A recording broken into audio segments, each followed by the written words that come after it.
Hey fellow backyard boyers, Nick here. I've been looking through the comments and I've noticed a lot of requests for a tomahawk or a fighting axe.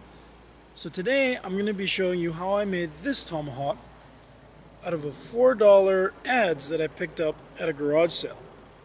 This is a Celt style tomahawk where the blade is actually inset into the wooden handle. So here it is. Let's get started. And here's the Adze we'll be using today. This will become the head of the tomahawk, and we'll be shortening this to make our handle.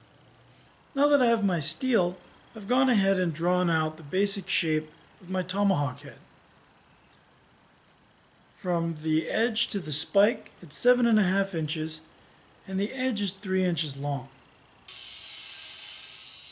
Now I can take the angle grinder with a cutoff wheel and cut the head to shape.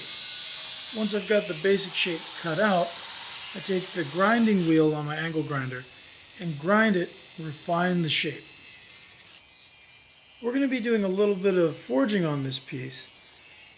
So while grinding, I make sure to round off all the square edges just so that I don't have any cold shuts later.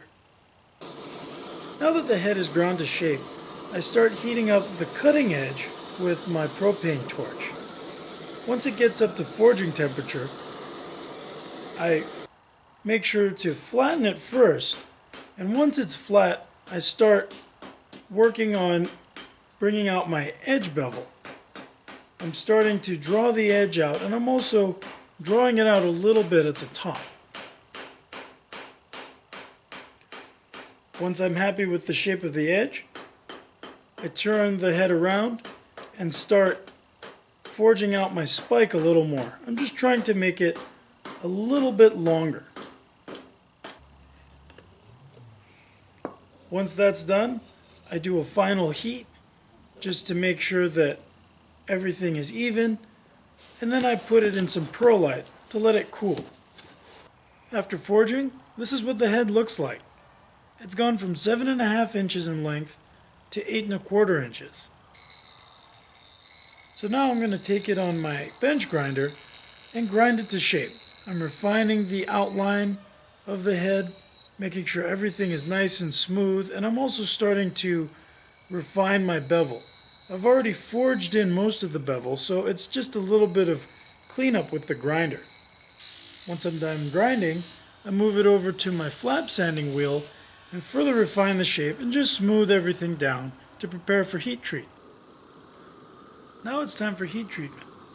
I start by heating the head up just until the point where a magnet will no longer stick to it. I heat it up just a little bit beyond that and then quench it in warm oil.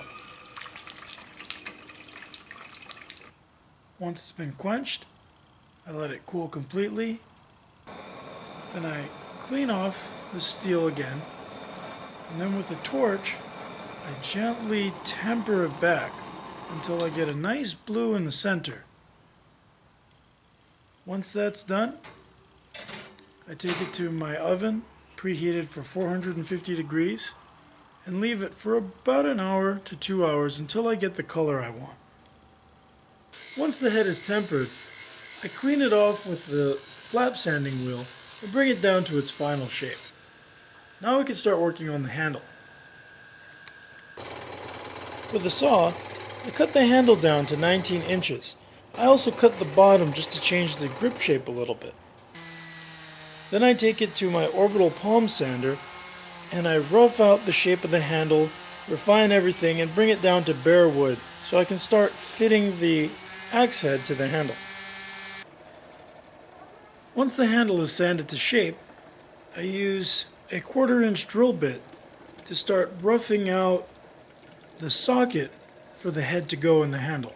I'm working about an inch from the end and going about halfway in one direction, then turning around and going halfway through the other. Then I can use files to clean out the inside until the head fits snugly inside of the socket. I drill 4 1/8 inch holes through the handle and the head. That way we can pin this together later. Now that the holes are drilled, I take the handle back to the palm sander and go up through the grits, making sure to smooth out the handle and finish it off as best as I can, going from about 60 to 1,000 grit sandpaper. Once it's completely smooth, I finish the handle off by buffing it with beeswax.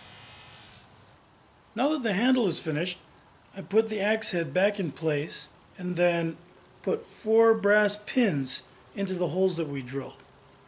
I center them, trim them to length, and then gently peen them over with a hammer so that they hold in place.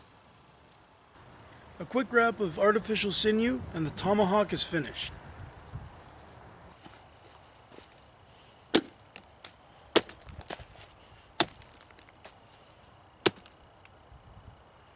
Here's the tomahawk all finished up. I hope you had fun building this along with me today, and if you have any suggestions for future builds or other videos you'd like to see, please let me know in the comments below. And if you'd like to see more projects, you can check out my channel for other projects like this. And I've also written several books on different topics, and you can check out the links to those in the description below. Well, thanks for watching, be safe, and I'll see you guys next time. Bye.